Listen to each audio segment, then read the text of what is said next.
नमस्कार, जय हिंद, वंदे मातरम। मेरा नाम शुभम चौहान। नवंबर का महीना चल रहा है। सभी को पता है 9 नवंबर सन 2000 में उत्तराखंड नए राज्य का गठन हुआ। उत्तर प्रदेश से अलग होकर उत्तराखंड एक राज्य बना। 9 नवंबर पूरे प्रदेश में बड़े ही धूमधाम से और बड़े ही हर्षोल्लास के साथ मनाया जाता है। प्रत्येक पार्टी, विपक्ष की पार्टियां हो या सरकार में जो रूलिंग पार्टी है वो, हर नेता अपने अपने स्तर से इस राज्य स्थापना दिवस को बड़े ही धूमधाम से मनाता है। सांस्कृतिक कार्यक्रम चलते हैं, मगर इसी धूमधाम धड़क वाले माहौल में हम उन लोगों को भूल गए जिन लोगों ने अपना बलिदान देकर इस राज्य की स्थापना की। ऐसे परिवार हैं जिन्होंने अपने बेटे को खोया, किसी ने अपनी बहन को भी खोया, और कुछ तो क्रांतिकारी ऐसे भी हैं जो 100% डिसेबल हो चुके हैं, जो कहीं आ जाने में भी असमर्थ है। परंतु सरकार की लापरवाही कहे या कहीं सिस्टम भ्रष्टाचार के भेंट चढ़ चुका। इन लोगों को पेंशन के नाम पर मात्र किसी को 5,000, किसी को 10,000, और वो भी इनकी जो घटना घटी, कोई 90 में डिसेबल हुआ है तो कोई 95 में, कोई सन 2000 में, और इनको जो पेंशन मुहैया कराई गई किसी को 5 साल पहले और किसी को 10 साल पहले, उस पेंशन के अलावा और कोई अन्य किसी भी प्रकार की कोई सुविधा नहीं। सिस्टम की लापरवाही चले। ऐसे ही आंदोलनकारी के साथ आज हम चर्चा करेंगे और उनसे उनका अनुभव जानेंगे कि कैसे इस उत्तराखंड राज्य का गठन हुआ और कैसे इन्होंने भूमिका निभाई और किस प्रकार इनके साथ इतनी बड़ी घटना घटी और सरकार की तरफ से इनको क्या क्या दिया गया। या मैं आम शब्दों में आपको ये कहूँ कि सरकार ने इनके इतने बड़े बलिदान की क्या कीमत लगाई। चलिए आज हम जानते हैं प्रकाश चंद्र कांति जी से, जो उस समय राज्य आंदोलनकारी रहे और जिन्होंने इस राज्य की स्थापना के लिए, इस नए राज्य के निर्माण के लिए अपना तन मन धन समर्पित कर दिया, और जिनका आज ये व्हील चेयर पर अपना पूरा जीवन व्यतीत करते हैं। आप देख रहे हैं मेरे संग, ये व्हील चेयर पर बैठे हुए हैं और पूरा जीवन इनका इसी व्हील चेयर पर चलता है। इनको आने जाने में भी बड़ी कठिनाइयों का सामना करना पड़ता है, और सरकार की तरफ से इनको सिर्फ और सिर्फ मैं कहूं कि सरकार को इनकी याद सिर्फ 2 दिन आती है, वो भी 15 अगस्त और 26 जनवरी में। चलिए अब हम प्रकाश चंद्र कांति से जानेंगे इनका अनुभव और कैसे इन्होंने इस आंदोलन की लड़ाई में अपना बलिदान दिया। उससे पहले मैं आपको बता दूं, स्थानीय लोगों के द्वारा या कुछ ऐसी संस्थाएं हैं जिनके द्वारा इनको एक अलग अलग उपाधि दी गई है। कुछ संस्थाएं इनको जिंदा शहीद भी कहती है और कुछ संस्थाएं इनको हिमरतन की उपाधि भी दी है। चलिए सबसे पहले कांति प्रकाश जी, आपका हमारे इस चैनल में बहुत बहुत स्वागत है। नमस्कार जी, जय उत्तराखंड। मैं आप लोग आए, आपका बहुत बहुत धन्यवाद कि आपने याद किया आज इस विशेष पर्व के उपलक्ष्य में। मेरा एक सवाल आपसे ये रहेगा कि जिस समय इस आंदोलन की नींव रखी गई, आपकी भूमिका उसमें किस तरह रही थी? हम एक साधारण कार्यकर्ता के रूप में थे। उसमें एक भावना होती है, जैसे उस वक्त ये आंदोलन सिर्फ पर्वतीय समाज के द्वारा किया जा रहा था, और जब से हम छोटे थे तो तब से सुनते थे बड़े लोगों से कि भाई हमारा एक जो क्षेत्र है, पर्वतीय क्षेत्र है, यहाँ विकास नहीं है, सुविधाएं नहीं है, जो जीवन को जीने की मूलभूत सुविधाएं हैं उनका यहाँ अभाव है। यानी कि उत्तर प्रदेश एक बहुत बड़ा राज्य था और जो ये हमारा क्षेत्र था अति पिछड़ा क्षेत्र आता था। बहुत ये पर्वतीय क्षेत्र है, तो यहाँ सुविधाएं उतनी उपलब्ध नहीं थी, सिर्फ मैदानी क्षेत्रों का ही विकास हो रहा था। तो वहाँ नहीं था। जब जैसे जैसे लोग शिक्षित होते रहे, बाहर निकलते रहे, तो उनको दिखा कि बाहर दुनिया में बहुत कुछ है, स्वतंत्र देश है, सबके लिए समान अधिकार, समान अवसर होने चाहिए। वहाँ नहीं था। तो बच्चे थे हम लोग, तो सुनते थे, जब दूर दूर 5-5 किलोमीटर पैदल स्कूल जाते थे पहाड़ी क्षेत्रों में विकट परिस्थितियों में। तो जब हम बड़े हुए, बाहर निकले, तो देखा, तो हमारे मन में भी ये इच्छा हुई कि होना चाहिए भाई हमारा उत्तराखंड में ये विशेष सुविधाएँ होने चाहिए। जैसे पढ़ते रहे तो पता चला, बड़ा अनुभव हुआ कि हम अलग राज्य, हमारा जैसे मांग चल रही थी, ये होना चाहिए, ताकि छोटा राज्य बनेगा तो उसका विकास होगा। छोटा परिवार सुखी परिवार, है ना, क्योंकि उत्तर प्रदेश अपने आप में बहुत बड़ा राज्य है, और उसके अगर वहाँ से हम लोग अलग होते तो कुछ न कुछ हमको उसकी सुविधा मिलती, उसका बहुत फ़ायदा मिलता है हमें। तो यही भावना, जैसे हमें जब अवसर हुआ, जब अवसर मिले, जैसे ग्रेजुएशन में हम लोग गए, उसके बाद इस आंदोलन से जुड़ पाए लोग। जैसे जो जहाँ भी ये कार्यक्रम होते थे, मैं भी फिर उसमें प्रतिभाग करता था। जब भी हमें अवसर मिलता रहा, हमने किया इसमें, और छात्र जीवन था, उत्साह था। तो हम जैसे भी बड़ों ने जो भी कहा, हमने उनके साथ एज ए कार्यकर्ता के तौर पर बढ़ चढ़कर हिस्सा लिया कि हाँ भाई ये होना है। मन में ये था कि ये होना चाहिए, और हम जो भी इसमें अपना योगदान कर सकें, तो हम हर प्रकार से उस वक्त जो भी कार्यक्रम होते थे उसमें पार्टिसिपेट करते रहते थे। तो सबसे पहले जो आंदोलन किए जा रहे थे उस समय, तो आपने सबसे पहले किस आंदोलन में प्रतिभाग किया? देखो, मैं जैसे जब तक हाई स्कूल में थे तब तक गढ़वाल से मैंने पढ़ाई की, तो वहाँ तक तो हम लोगों को ज़्यादा इस चीज़ का होते थे, सभाएं होती थी, लेकिन हम लोग ज़्यादा उसमें पता नहीं था कि क्या हो रहा क्या रहा। जब मैं यमुनानगर में था और वहाँ से मैं +2 करा था, तो वहाँ यमुनानगर में भी एक गढ़वाल सभा होती थी, तो वहाँ अक्सर मीटिंग वूटिंग होती थी, तो वहाँ भी इस चीज़ का जिक्र होता था। तब तो मैं विद्यार्थी था, लेकिन मैं फिर भी उनकी मीटिंगों में जाता था। विद्यार्थी जीवन से ही आपका रुझान था कि उत्तराखंड एक नया राज्य बने। नया राज्य बने तब थोड़ा सा जागरूकता होने लगी थी, हमें इतनी समझ आने लगी थी कि होना चाहिए देश में, क्योंकि बाहर मैदानी क्षेत्रों में पूर्ण विकास है और हम लोग पढ़ाई के लिए तो वहाँ से बाहर निकले हैं। वहाँ सुविधाएं नहीं थी, तो इसलिए तो बाहर निकल रहे थे लोग, मतलब अपने क्षेत्र को छोड़ छोड़ कर करके। और उसके बाद 1986 में मैं जब रुड़की आया, तो विशेष रूप से ज़्यादा जो हमारा सक्रियता रही यहीं से, रुड़की में जो भी आंदोलन होते रहे, हमारे अशोकनगर क्षेत्र है, तो यहाँ पर बहुत अच्छा संगठन हमारा पर्वतीय समाज का था, मतलब। और हम उसके माध्यम से बार बार जब भी ये कार्यक्रम होते थे, तो हमने फिर उसमें प्रतिभाग करना 1986 से शुरू कर दिया था। 1986 से आपने प्रतिभाग करना शुरू कर दिया था। और जो आपके साथ ये घटना घटी, जो ये गोलीबारी हुई, ये कहाँ की घटना है और किस तरह से आपके साथ ये घटना घटी? और उस समय जब आप जा रहे थे तो जाने की क्या-क्या व्यवस्था रहती थी?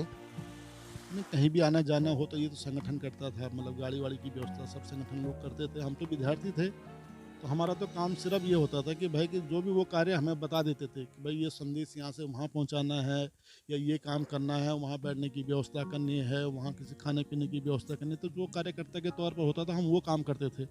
बाकी जो ऊपर का काम बड़े लोग देखते थे कि पैसे का इंतज़ाम कहाँ से होगा, कैसे होगा, लेकिन उन्होंने हमें काम बता देना है कि वहाँ जा कर के उस क्षेत्र में जाओ, लोगों को ये संदेश दे के आ जाओ, क्योंकि उस वक्त मोबाइल वोबाइल सिस्टम था नहीं, तो बाईसाइकिल से ही जाना पड़ता था या पैदल भी जाना पड़ता था, जैसा भी था। तो हम लोग यही काम, और जैसे कहीं मीटिंग है तो वहाँ की व्यवस्था करना, भाई वहाँ सब लोगों के आने से पहले व्यवस्था कर देना, लोगों के जाने के बाद सामान को यथावत सभी जगहों पहुँचाना।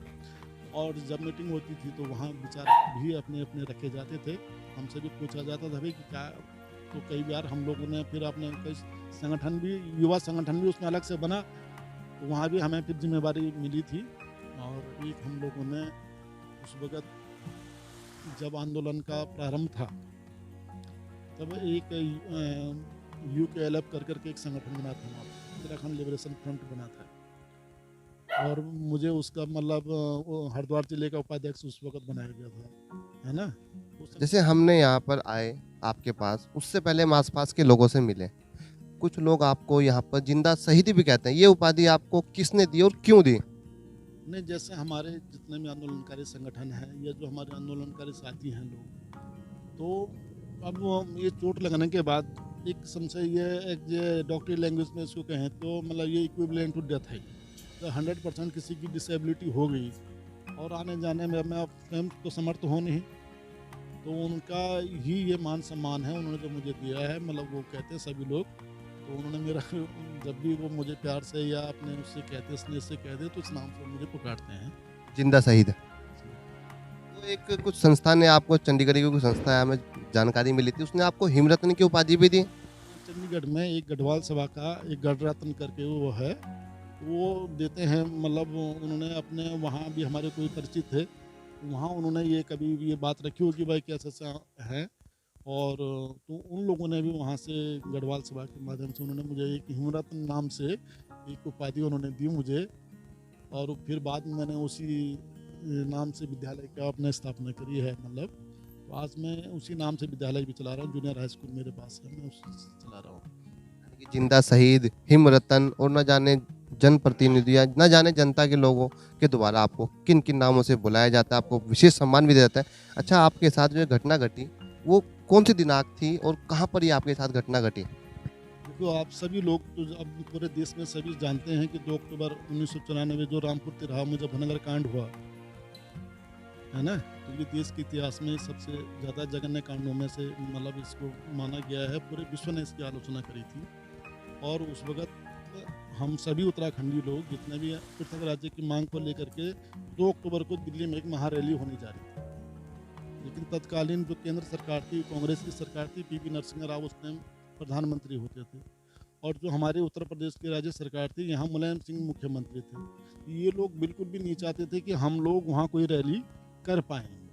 ऐसे एलआई का या विशेष सीबीआई का या जो विशेष सूचना उन लोगों को मिली, तो वो ये कहा जा रहा था कि बहुत बड़ी मात्रा में बहुत बड़ी रैली, ये भारत की रैली, मतलब ये इस हाँ ऐतिहासिक रैली ये होने जा रही है। तो और वो लोग नहीं चाहते थे कि हम लोग इस प्रकार की रैली करें, तो उन्होंने ये षड्यंत्र किया कि किसी भी प्रकार, चाहे वो कुछ भी उनको करना पड़े, लेकिन इन लोगों को दिल्ली तक नहीं पहुंचने देना है। साम दाम दंड भेद हर नीति अपनाई गई। हाँ, लेकिन इन लोगों को वहाँ तक नहीं जाने देना है। तो उसी को ध्यान में रखते हुए है ना, उसी काम को पूरा करने के लिए मुलायम सिंह ने ये षड्यंत्र रचा कि रामपुर चौराहा कांड पर जो जघन्य कांड हुआ, और वहाँ पर उन्होंने पूरे जितने आंदोलनकारियों की जो गाड़ियाँ जा रही थी उनको रोका। जो गढ़वाल से सभी गाड़ियाँ आ रही थी उन्हें वहाँ रोका गया। रात को आधी रात में गाड़ियों से महिलाओं को निकाल करके उनके साथ अभद्र व्यवहार किया गया। कुछ महिलाओं की इज्जत भी लूटी गई वहाँ पर, और कुछ लोगों को वहाँ गोली मार दी गई। वहाँ पता नहीं है कि कितने लोग मरे हैं, है ना। तो ये बहुत बड़ा जघन्य कांड हुआ। अगले दिन हम 2 तारीख की सुबह हम लोग यहाँ से रुड़की से भी जाने वाले थे, लेकिन जब सुबह पता उठे तो पता चला भाई कि ऐसे रात को कुछ हो गया, तो हम लोग तो नहीं जा सके।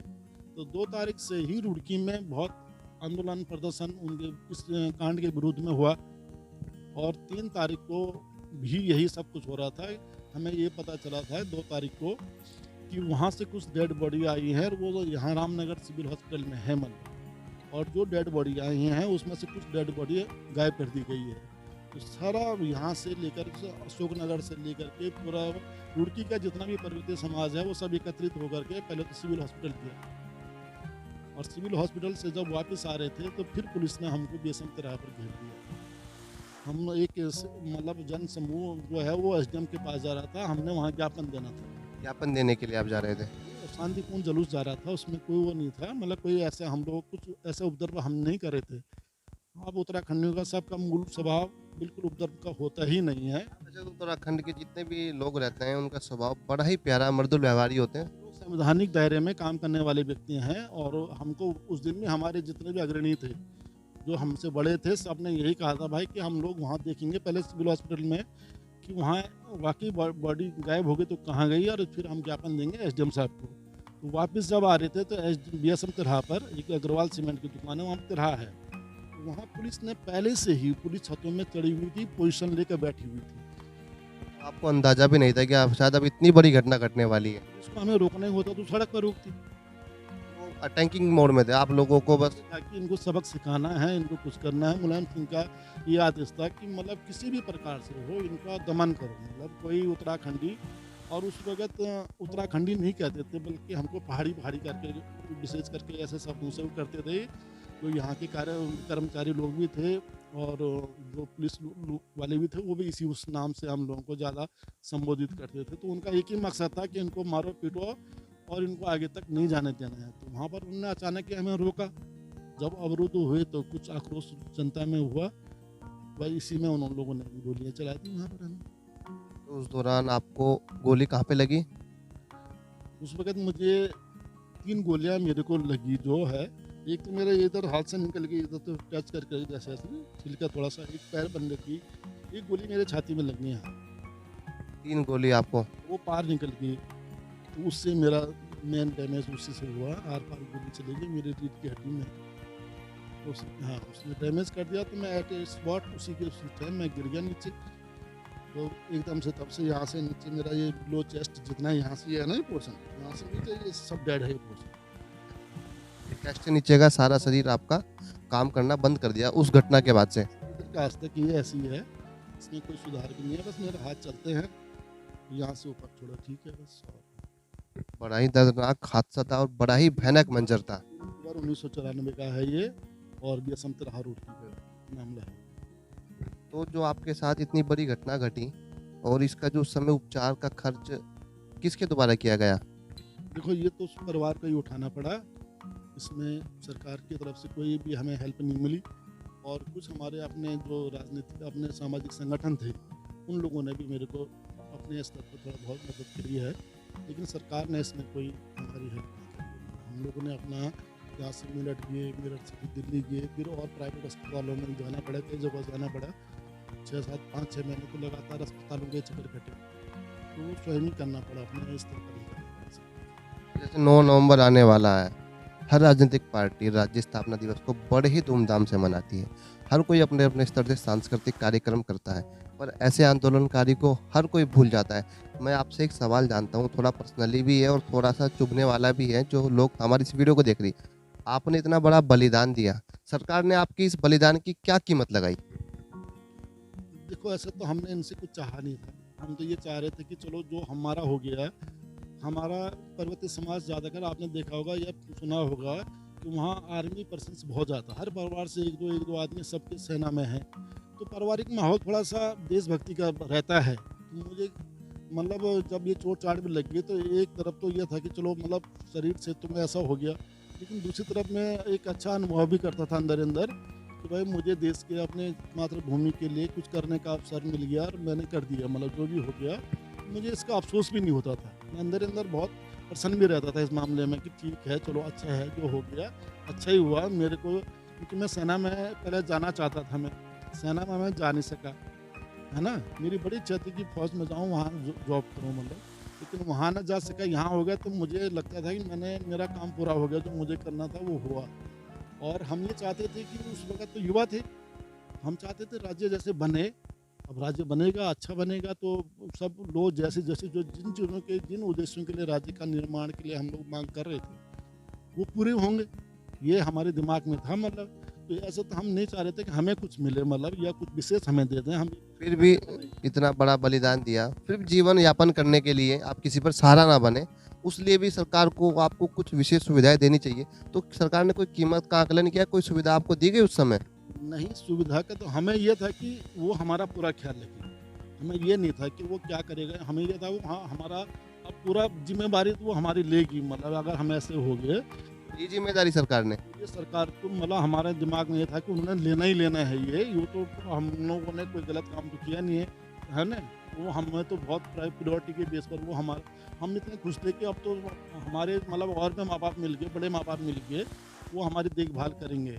ये कहूँ मैं आपकी बात रोककर, जैसे आज हमारे प्रदेश में वर्तमान में धामी जी मुख्यमंत्री है, इनसे पहले त्रिवेंद्र सिंह रावत, त्रिवेंद्र सिंह रावत, हरीश रावत और जितने भी तमाम मुख्यमंत्री बनी है, वो मुख्यमंत्री जो बने उन सभी में आप सभी का योगदान है। अगर उत्तराखंड ना बनता तो वो लोग मुख्यमंत्री ना बनते, तो उनका फर्ज बनता है कि आप लोगों का ध्यान रखें। तो वो ध्यान रखने में सफल हुए हैं या असफल हुए हैं? देखो, इसमें मुझे बड़े थोड़ा सा मतलब इसमें ठेस पहुँचती है मन को ये कहते हुए कि भाई जब राज्य बना ना, तो जो हमने पहले सपने देखे थे, जो हमारे मन में जो इच्छाएं थी, मतलब अब जैसे अपना होगा, मतलब ये ऐसा होगा वैसा होगा, बहुत बढ़िया होगा ये सब, लेकिन वो उसके कुछ समय जैसे सब बस मतलब कुछ वैसा हो नहीं पाया। ऐसा लगा कि जैसे देश का एक राज्य और बन गया और कुछ और मुख्यमंत्री बनेंगे, कुछ और मंत्री बनेंगे, इसमें सब लोग दौड़ भाग में लग गए और हम लोग जो असमर्थ हो गए। तो फिर हम किसी ने हमारी सुन नहीं ली और न ही सरकार ने कभी ऐसा जाना कि आदमी कैसा है, क्या है, क्या नहीं है। आपको मैं बताऊं, 2012 में खनौड़ी जी मुख्यमंत्री थे और उनकी विजिट हमारे इसी अशोकनगर क्षेत्र ढंडेरा ग्राम में उनकी एक चुनावी सभा थी। और मेरे को भी हमारे जो ये क्षेत्रीय लड़के लोग हैं, हमारे सब साथी लोग हैं, उन्होंने कहा कि भाई साहब आप चलो वहाँ, ये मुझे ले गए वहाँ। और वहाँ मुख्यमंत्री जी खनौड़ी जी मुझे व्यक्तिगत रूप से भी जानते थे। उनसे जब हमने बातचीत हुई तो वो मुझे कहने लगे कि भाई आपका कुछ हुआ या नहीं हुआ। हमने उनको एक एप्लीकेशन दी वहाँ, तो बोले ये क्या, हमने कहा भाई हमने, है ना, सभी ने कहा कि और भी थे यहाँ पर कार्यकर्ता, पार्टी के भी लोग थे, उन्होंने कहा कि भाई इनके लिए अभी तक कुछ भी सरकार ने नहीं किया। तो वो बड़े आश्चर्यचकित हुए कि भाई अभी तक कितना साल हो गए, 2012 मतलब 2000 में तो हमारा राज्य बन गया। 94 की ये घटना है, कुछ लोग उत्तर प्रदेश ने कुछ नहीं किया, तो जब अपना राज्य बन गया तो उनको तो पहली तारीख से कुछ करना चाहिए था, होना चाहिए। तो बहुत अजीब बात है भाई, ऐसा क्यों। तब उन्होंने देखा, बोला ये, वो काफ़ी आश्चर्यचकित हुए कि ये ऐसा क्यों है। तो मतलब उनसे पहले किसी ने इसकी सुध नहीं ली। और जब खनौड़ी जी यहाँ से फिर वो देहरादून पहुँचे होंगे तो उन्हें अगले दिन ही वहाँ से मुझे फिर पत्र आ गया कि भाई आप अपनी मतलब कुछ एक एप्लीकेशन और दीजिए आप। जबकि मेरे सारे डॉक्यूमेंट्स वहाँ थे, मतलब पिछले कई सालों से वहाँ सचिवालय में पड़े हुए थे, लेकिन किसी ने उस पर कार्रवाई नहीं करी। और प्रशासन शासन तो हम तक कभी आया ही नहीं, मतलब कि भाई तुम्हारे लिए क्या करना है। कभी इंक्वायरी के टाइप पर जब शुरू में होता था तब तो चले इंक्वायरियाँ, लेकिन करना क्या है, आदमी का जीवन यापन अब कैसा होगा, इस संबंध में उन्होंने कभी भी नहीं सोचा कि आदमी इस स्थिति में आ गया है।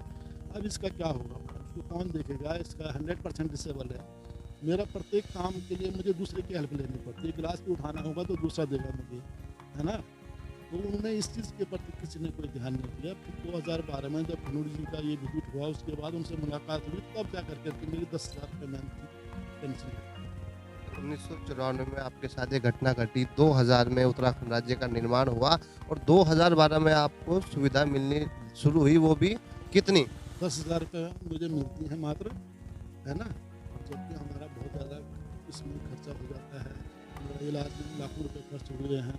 अभी भी मेरा मंथली, मेरे दिन के 300-400 रुपये मेरा मतलब डेली का खर्चा है, मेरे जो अपने ऊपर अलग से लगते हैं मुझे। ऐसा कभी कोई उन्होंने नहीं किया है। मेरा घर का परिवार है तो वो लोग देख रहे हैं, अगर इनमें से किसी को कुछ हो जाए तो फिर कौन देखेगा, मतलब ये उन्होंने कभी सोचा नहीं है। कोई नहीं होगा तो फिर कौन हमें देखेगा, कौन बिठाएगा, कौन उठाएगा, कौन खिलाएगा। मतलब ये बड़ी, सरकार ने इसको कभी सीरियसली कभी लिया ही नहीं उन लोगों ने। हमें उन्होंने छोड़ दिया कि आप ये तुम लोग अब किसी काम के रहे नहीं। मतलब मुझे तो यही महसूस होता कि जैसे कि मैं फिज़िकली डिसेबल हो गया तो उनको अब मैं कुछ ज़्यादा कार्य कर नहीं सकता फिज़िकली, तो उन्होंने मतलब हमें छोड़ सा दिया है कि आप अपनी स्थिति में आप स्वयं जियो, आपने जो किया है वो आपकी गलती थी, आपने जो राज्य के लिए किया है अब भुगतो अपनी गलती को, आप भुगती है आप। मतलब वो हमें ऐसा एहसास करवाते हैं कि आपने कुछ ज़्यादा बढ़िया काम नहीं किया ये। तो जैसे चाय में से मक्खी निकाल कर फेंक देते हैं। उनका अब तो देखो, अब आज मुख्यमंत्री कौन है, या राज्य बनने के बाद मुख्यमंत्री कौन बने, नित्यानंद स्वामी बने, राज्यपाल कौन बने, सुरजीत सिंह बरनाला बने। ऐसे व्यक्ति बन गए जिनका इस आंदोलन से कोई मतलब नहीं था, जिनका इस राज्य से कोई मतलब नहीं था। तो ऐसे ऐसे लोग राज्य के न्यू में आ गए तो वो उनके लिए हमारा कोई मतलब ही नहीं बनता। भाई उत्तराखंड का कोई व्यक्ति बनता, उत्तराखंड आंदोलनकारियों में से कोई बनता तो वो कुछ सोचता। लेकिन शुरुआत ही गलत कर दी ना राज्य की, मतलब राज्य की पृष्ठभूमि प्रारंभ ही इसका गलत कर दिया है। नित्यानंद स्वामी का आंदोलन में कोई रत्ती भर योगदान नहीं। इसलिए मैं आपसे एक सवाल ये पूछता हूँ, अब 2021 चल रहा है, कुछ ही दिनों बाद राज्य स्थापना दिवस धूमधाम से मनाया जाएगा। आपके जैसे और भी ऐसे कई राज्य आंदोलनकारी हैं और उनको अभी तक, कुछ तो आंदोलनकारी ऐसे जिनका अभी तक चिन्हीकरण भी नहीं हुआ है, तो आप सरकार को क्या संदेश दोगे, सरकार को कड़े लफ्जों में क्या कहोगे कि जितने भी आंदोलनकारी हैं उनको क्या क्या सुविधाएं दी जाए और उनके परिवार को ऐसी क्या मदद की जिससे कि उनका जीवन यापन आसानी से चल सके? देखो, मेरे जैसा एक लड़का और है देहरादून में, अमित ओबराय उसका नाम है, और वो भी 100% डिसेबल है, लेकिन उसकी स्थिति मुझसे भी ज़्यादा ख़राब है। जैसे मेरे को हाथ चलते तो उसकी गर्दन की नस यहाँ से टूट गई, यहाँ से उसकी गर्दन की रीढ़ की हड्डी टूट गई थी, और रिस्पना पुल में पुलिस भगदड़ में वो आंदोलन के समय वो गिर गया था। तो उसका तो हाथ भी नहीं चलते हैं, वो तो व्हील चेयर पर, मतलब वो लेटा हुआ तो लेटा हुआ है, बैठा हुआ तो उसको सभी उठाते हैं। मेरा हाथ तो चल रहा है कम से कम, मतलब उसको देख करके मुझे लगता है कि मैं काफ़ी ठीक हूँ।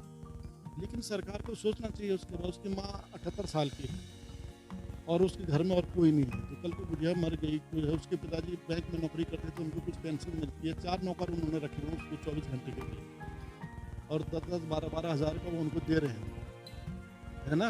एक उन्होंने 24 आवर्स के लिए एक मैट रखी हुई है जो खाना वाना बनाती है, देखभाल करती, कौन करेगा। तो उस बच्चे पे कम से कम वो नहीं भी लगा रहे हैं, हर महीने उनका जो है 50-60 हज़ार रुपया उसी ग्रुप पर लग रहा है। उसके 1-2 भाई शायद विदेश में काम करते हैं तो वो भी कुछ पैसा उसको भेज रहे हैं। तो ये क्या, ये सरकार का काम नहीं है। मतलब मैं ये कहना चाहता हूँ कि जो आंदोलनकारी डिसेबल हो और वो कुछ करने में सक्षम नहीं है, तो उनकी तो 100% जिम्मेदारी सरकार को लेनी ही चाहिए। सरकार को क्या देना चाहिए आपको जिससे कि आपका जीवन यापन, जो समय निकल गया वो तो निकल गया, वो नहीं लौट के आ सकता, आने वाला समय आपका बेहतर बन सके? मैं ये चाहता हूँ कि भाई सरकार कम से कम, ये तो इनका नैतिक कर्तव्य होना चाहिए था, ये प्रारंभिक कर्तव्य होना चाहिए था। हमने किसी गलत काम के लिए थोड़ी नहीं गोली खाई है, मतलब हम कोई गलत काम के लिए थोड़ी वो है। अगर ये जीवन तो हमारा भी है, परिवार हमारा भी है, समाज हमारा भी है ना। तो इनको ये देखना चाहिए था भाई, हमारे लिए भी इनको कुछ करना चाहिए था। ये इनको बिना हमें कहे भी करना चाहिए। हमें ज़रूरत है, आज हमारे को यहाँ कहने की ज़रूरत ना पड़ती, ये प्रश्न आप मुझसे पूछते ही ना, मतलब भाई देवे ऐसा ना होता, ये तो करना ही चाहिए ना। आपका प्रश्न ही इनको होता है कि भाई नहीं, इन्होंने नहीं किया अभी तक। ये सुविधाएं तो इनको हमें बेसिकली देनी चाहिए थी। इन्हें हमें कम से कम इतना मासिक पेंशन देनी चाहिए, सामान देना चाहिए, जिससे हम 4 नौकर रख सकते हैं अपने लिए, है ना। कौन करेगा, मतलब उस, जैसे मैं उस लड़के की बात कर रहा हूँ कि उसके साथ 78 साल की उसकी माँ है, पिताजी उसके खत्म हो चुके हैं, तो वो बढ़िया कैसी करेगी, वो उसको हिला भी नहीं सकती है ना। उसको दैनिक कार्य हैं, उसके नैतिक कार्य हैं, उसको लैट्रिन पेशाब है, खाना पीना है, उसको वो अपने वो दूसरा करवाता है। तो ये सोचना चाहिए। और वो बिल्कुल सचिवालय के बगल में, उसका घर देहरादून में बिहार कॉलोनी में वो रहता है। मतलब वो कोई आज तक कोई उसके पास जाने को तैयार नहीं है। कोई आंदोलनकारी संगठन उसके पास जाने को तैयार नहीं है, कोई उसके पास जाता ही नहीं है। देखो ना आप, इतने दल हैं हमारे, ये कोई उत्तराखंड क्रांति दल बना हुआ है, बीजेपी है, कांग्रेस है, ये कोई नहीं गया उसके पास, आज तक जाते नहीं है, मतलब ही नहीं इनको उनसे। हमारे पास भी चुनाव के समय आते हैं, सारे नेता आते रहते हैं बार बार, लेकिन यहाँ से जाने के बाद कोई कुछ नहीं करते। हमारे क्षेत्रीय विधायक ये कुंवर प्रणव सिंह जी हैं, ये मुझे पिछले 30 सालों से जानते हैं, लेकिन जब से ये विधायक बना, राज्य बना, ये मेरे पास आज तक एक बार भी नहीं आए। ये मेरे घर के बगल से इनकी सड़क जाती है ना। ये मुझे तब से जानते हैं, जब राज्य नहीं बना था तब मेरा STD पीछे चलाता था। ये मेरे STD पीछे में फ़ोन करने आते थे और ये कहते थे कभी राज्य बनेगा यार, कभी कुछ बनेगा, हम तुम्हारे लिए बहुत कुछ करेंगे। लेकिन मेरे घर से 50 मीटर दूर से रोज़ निकलते हैं, लेकिन इन्होंने आज तक कभी नहीं देखा। तो कैसे, मतलब बहुत निराशा का वातावरण है। कुछ ऐसे लोग अब राज्य में आगे हैं प्रभाव में कि जिनके जो उत्तराखंड के हितैषी है ही नहीं। मतलब तो मैं एक बात बड़े स्पष्ट शब्दों में कहूँ भी कि अब राज्य में कुछ हिस्सेदारी वाली बात हो गई है। मैदानी क्षेत्र का अलग प्रभाव है। मैदानी क्षेत्र जितना भी है, जैसे विशेषकर हरिद्वार हो गया, उधम सिंह नगर हो गया, है ना, जैसे यहाँ पर जो पंजाबी समाज है, अक्सर आप देखते होंगे ये बोलते हैं कि हमारे पंजाबी लोग इतने, हमें इसका प्रतिनिधित्व हिस्सेदारी मिलना चाहिए। पीछे चैंपियन साहब, कुंवर साहब कह रहे हैं कि गुर्जर इतने हैं, उनको उनका हिस्सा मिलना चाहिए। यानी तुम लोग हिस्से के लिए हो, उत्तराखंड के लिए तो हो नहीं। मतलब उत्तराखंड की, इनके अंदर उत्तराखंड की भावना है ही नहीं। अरे आज जो भी जनप्रतिनिधि हैं, जो पार्टियाँ, 2 राष्ट्रीय पार्टियाँ हैं यहाँ पर, अब उन्होंने क्या कर दिया, अब उनमें ऐसा लगता है जैसे मैच फिक्स हो उनमें आपस में कि तू भी खा और मुझे भी खाने दे, मैं तुझे गाली दूं, तुम मुझे गाली दे, मैं तुझे बचाऊं और तुम मुझे बचा। ये उनमें एक फार्मूला चल रहा है बीजेपी और कांग्रेस में। मतलब वो दोनों नंगे हैं, धड़ंगे हैं, लेकिन वो आज इतने गुंडे हो गए हैं कि उनको, हमको जनता कोई कुछ कह नहीं सकती। दोनों राज्यों को लूट रहे हैं, खा रहे हैं मस्त हो करके। क्षेत्रीय दलों का चरित्र आपको दिखाई दे रहा है। कोई क्षेत्रीय दल इतना ऊर्जावान है नहीं यहाँ पर, वो खुद इतने स्वार्थ में हो गए। राज्य बना, आंदोलनकारी सब भगदड़ मच गई, कोई बीजेपी में चला गया, कोई कांग्रेस में चला गया, मतलब सब लोग स्वार्थी हो गए ना। मतलब थोड़ा देर धैर्य रखे रहते तो राज्य की स्थिति ठीक होती है। तो मतलब हम लोगों की भी कमी रही है, आंदोलनकारियों की भी कमी रही है, वो उन्होंने धैर्य नहीं दिखाया, क्षेत्रीय दलों ने धैर्य नहीं दिखाया। थोड़ा सा धैर्य रखते तो राज्य कुछ बनता है, मतलब राज्य के लिए कुछ नीतियाँ बनती है। कुछ ऐसा हुआ ही नहीं, शुरुआती हम लोगों की गलत हो गई। तो हमारे बारे में कौन सोचेगा? अब तो सब अपने अपने बारे में सोच रहे हैं। कोई यूनिवर्सिटी बना रहा है, कोई मंत्री कुछ बना रहा है, कोई मंत्री कुछ बना रहा है। चलिए, बहुत बहुत धन्यवाद आपका प्रकाश चंद्र कांति जी। आपके जीवन के अनुभव जानकर हमें भी अच्छा लगा। और आप किस पड़ोसी हैं हमारे संग, हम उनसे पूछते हैं कि उनका क्या कहना है इस बारे में और वो क्या संदेश देते हैं सरकार को। इनके पड़ोसी भी हैं विजेंद्र हेमदान जी। विजेंद्र हेमदान जी, आप इन्हीं के बराबर में रहते हैं, तो आप इनको कितने वर्षों से जानते हैं? लगभग पिछले 40 वर्षों से हम लोग पड़ोसी हैं और अगल बगल में ही रहते हैं। तो ये लगा लीजिए पूरा जीवन हमारा निकल गया है आपस में, बचपन से लेके अभी तक। तो अभी तक सरकार ने इनको कुछ सुविधाएं नहीं दी। एक आप आम कार्यकर्ता के तौर पर, एक जनमानस के तौर पर और एक पड़ोसी होने के नाते आप सरकार को क्या संदेश देते हो? मैं तो सरकार से यही कहता हूँ कि जितने भी आंदोलनकारी हैं, जिनकी परिस्थिति आज बिल्कुल ठीक नहीं है, कम से कम विशेष तौर पर उन लोगों का सम्मान दिया जाए। सम्मान के तौर पे हम उनका जीवन तो नहीं लौटा सकते जिस स्थिति में वो हैं, लेकिन एक सम्मानजनक चीज़ उनको मिल जाए तो उनके परिवार को और उत्तराखंड के लोगों को एक खुशी होगी कि इन लोगों का सम्मान हुआ तो पूरे उत्तराखंड का सम्मान हुआ है। आज इन्हीं की बदौलत आज उत्तराखंड बना हुआ है और इन्हीं को दरकिनार कर दिया गया है। बड़ा ही दुर्भाग्य की बात है। इस विषय पे सरकार भी हर बार सोचती है और बोलती है, लेकिन कोई ठोस निर्णय नहीं निकाल पा रही है। उसके लिए हम सरकार से उम्मीद करते हैं कि जल्द से जल्द वो इन लोगों पे और आंदोलनकारियों लोगों के ऊपर एक शीघ्र विचार मंथन करे और इन लोगों के लिए अति आवश्यक सेवाएं जो हैं वो लागू करने के लिए विचार करें। धन्यवाद विजेंद्र जी, आपका बहुत बहुत। आप हमारे संग बने रहिए। हम ऐसे ही आपको राज्य आंदोलनकारी और अन्य जो राज्य आंदोलनकारी उनसे भी आपका परिचय कराएंगे, उनसे भी समस्या जानेंगे। अगर आपने अभी तक हमारे इस चैनल को सब्सक्राइब नहीं किया तो सबसे पहले आप हमारे चैनल को सब्सक्राइब कर लीजिए और ऐसे ही खबरों के लिए आप हमारे संग बने रहिए। नमस्कार, जय हिंद, वंदे मातरम।